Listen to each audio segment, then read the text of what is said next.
again, Nigerians. Those figures, as high as they are real.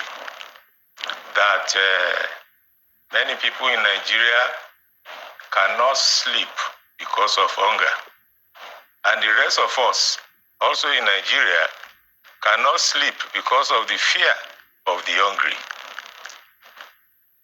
Therefore, against the background of these frightening figures, the Right to Food bill was recently signed into law by the immediate past president of Nigeria.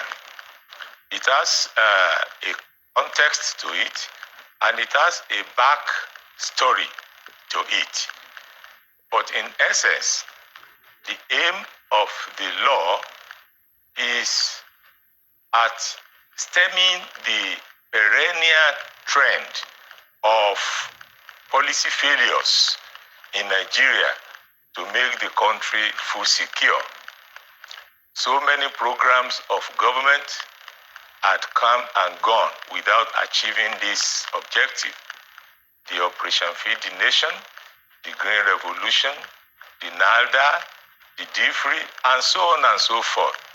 The issue is that we need to ask why that since 1960 at independence till date, Nigeria could not boast of any point in time that can proudly say as a country it is food secure like many other countries.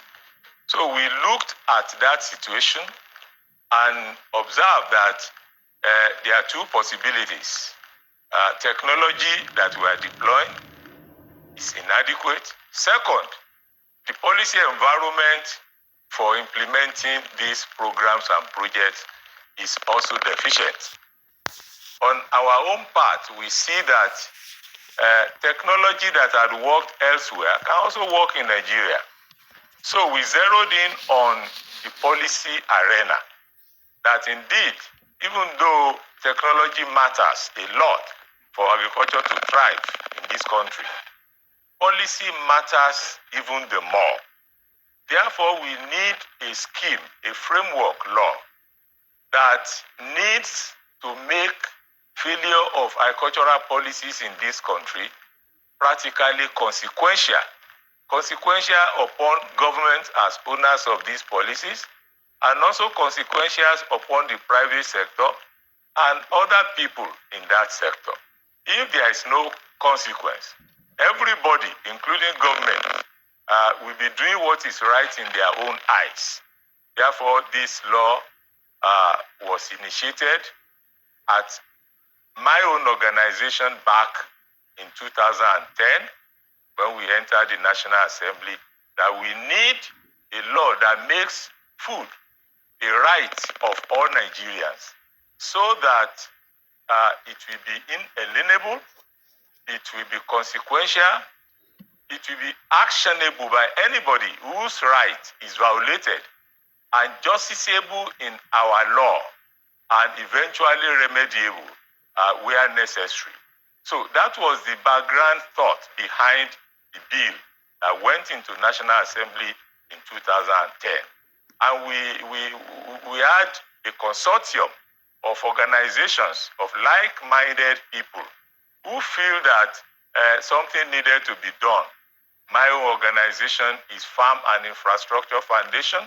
We have other members of the consortium we call Voices for Food Security, EDA, NANS, and a coalition of all Farmers Association of Nigeria and the PACAN and such other organizations who came together over these years.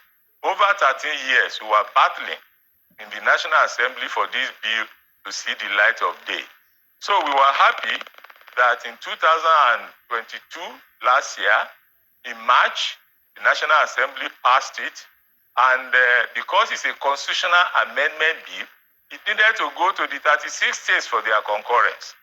And by December 2022, last year, 27 states, instead of the 24 states that we needed, constituting the 2/3 of the states, We got 27 states already by December 2022 that passed it, and therefore National Assembly took effort to persuade Mr. President to sign it into law.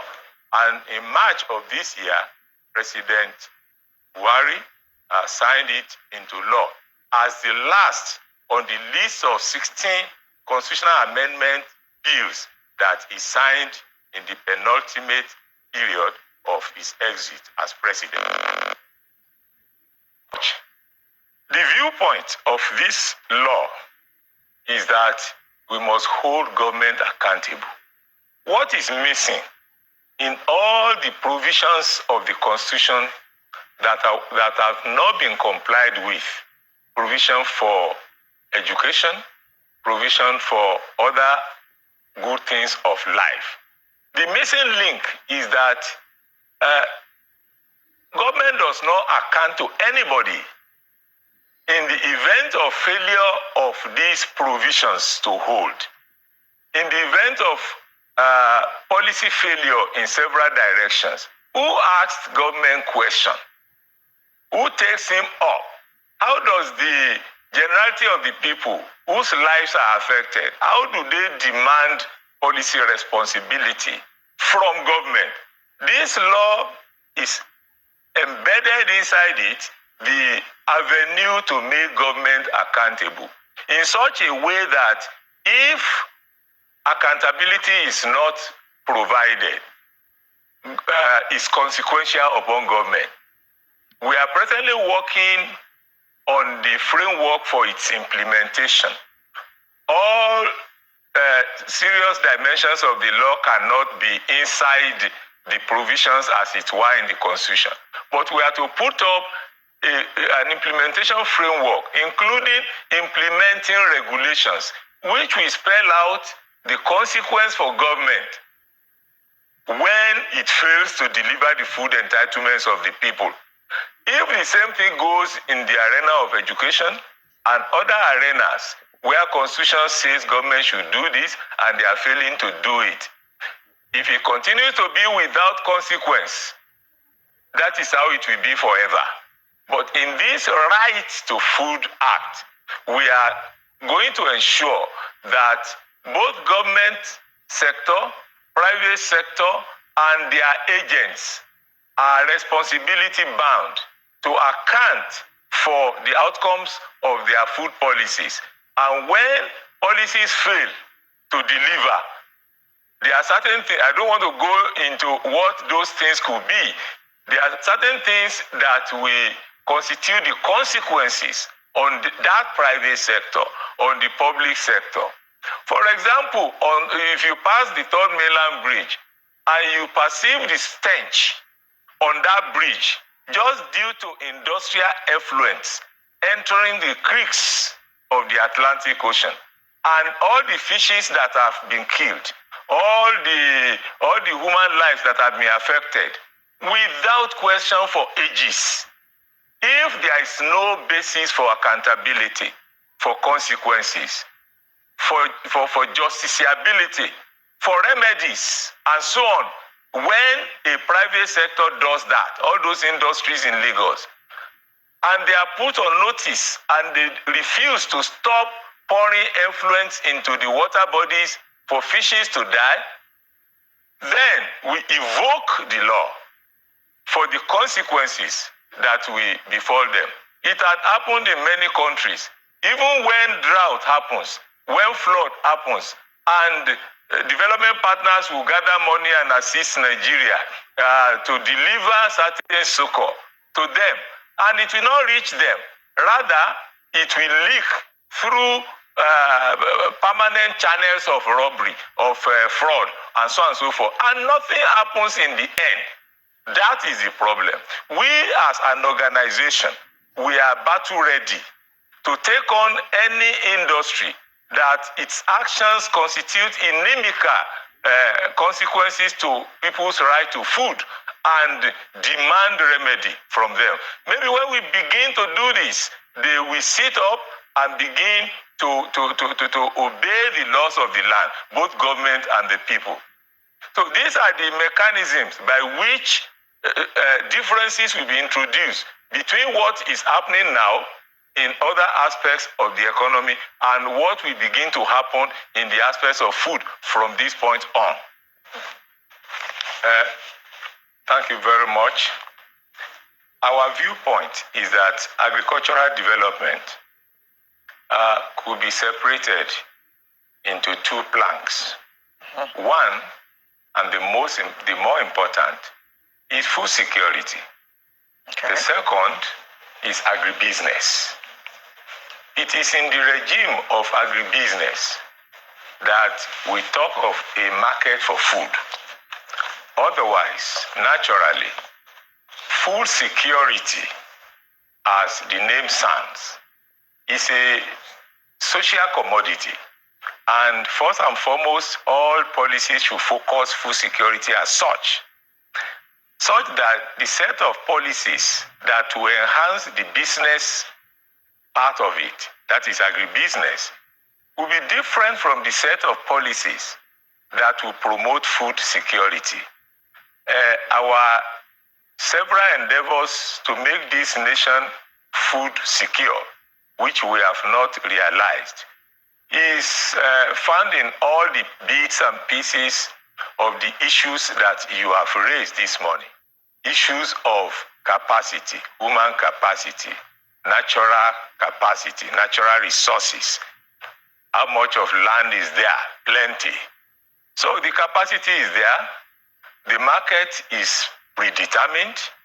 What else could be the reason for Nigeria not to have hit this target for so long?